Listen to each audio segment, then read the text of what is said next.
Čau, já dělám nového videa a dneska tady máme po dost dlouhé době vlog. A tady vlog asi po 2 týdnech, po 3 týdnech a respektive na tom mém druhém vedlejším kanále je to asi po měsíci nový vlog, takže tak. By the way, yes, mám tady fresh triko z Chrome Tour. Když se otočím a ukážu vám, jak to vypadá vlastně zezadu to triko, až to má taky potisk. Před asi půl hoďku jsem stával, možná hoďkou. V tady videu, respektive v tady vlogu si ukážem, jak se bude fotit fotka, která vyjde na Valentína. Bude to ve stylu na pořád, takže to bude docela zajímavý. Plus vlastně si ukážem tak nějak, co plánuju v následujících měsících. A to sice hudbu. Teď vám ukážu, jak vypadá to triko zezadu, potom vám ukážu jeden beat, který mám napsaný svůj letní track.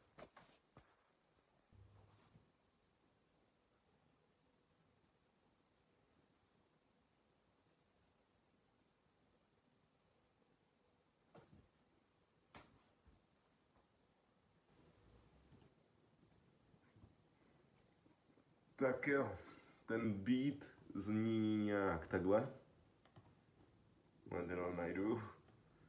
Jenom ho najdu a... Je tady.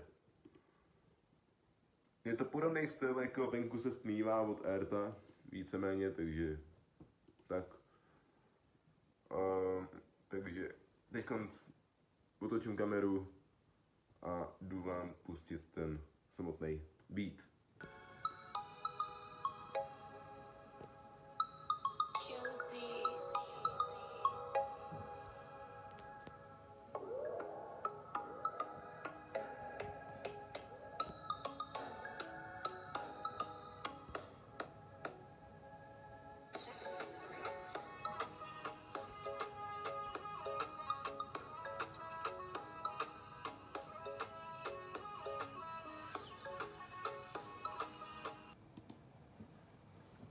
OK, teď to byl ten beat. Možná na konci vlogu, ještě uvidím, vám hodím tak nějak link na ten track, na který se můžete těšit. Mám takový secret info, tady ten track s názvem Směr Itálie by mohl být nějak začátkem července, OK? Takže tady ten můj první track, čekejte nějak v červnu až v červenci. Jedna z toho. Takže počítejte s jedním z těch 2 měsíců, že vyjde můj první track s názvem Směr Itálie. Takže tak a nicméně já si jdu zbalit věci, jdu k tátovi a ještě určitě se jdu dát kafe. A pak vám to sestřihnu rovnou na oběd a rovnou vám to střihnu i na to místo, kde budu fotit tu fotku. Další ráno, kdy se probudím, sluchátka na uši hrají mi elixíry, dobrý vibe, po tomhle toužím já. Nemůžu se otrhnout, když je sobota, čeká na mě ranní káva, 3 v jednom, není to žádná sláva. Já sednu si k počítačem, řeknu, kde jsou interpreti, co je dnešní trendy, kolik co stojí, mají super slevy. Jedu do Plzně, stavím se na oběd, pak do kina, strávím tam večer s dobrým filmem, jedu zase domů vlakem.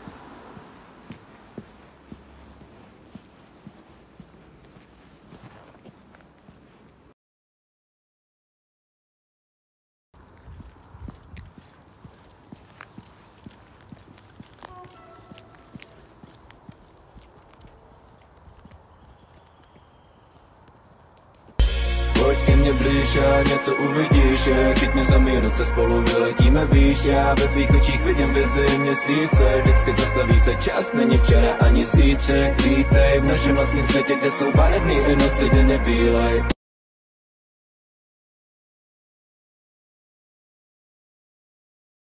Tak jo, já jsem teď už na chatě, kde jsme fotili fotky, který jsem vám tady hodil. Teď konc, nevím asi co budu dělat, asi si pustím nějaký film, uvidím. Když to už vám točit úplně nechci, protože za první nechci, aby tady ten vlog byl moc dlouhej, a za druhý chci, aby se to vešlo na oba dva kanály.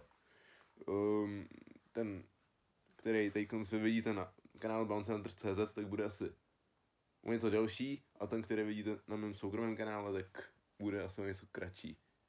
Vím, chtěl jsem to původně mít opačně, že by na hlavním kanále by byly kratší, ale na druhém delší. Ale zkrátka to nevyšlo z toho důvodu, že to po mně furt chce ověření a když tam hodím to svoje telefonní číslo, tak to prostě nefunguje z nějakého důvodu. Nechápu. Každopádně, tady to by bylo všechno z toho vlogu. Doufám, že se ti líbil. Jestli vám můžete dát pode mnou odběr, like, sdílet, whatever. Užívej den a vidíme se zase někdy. Čus.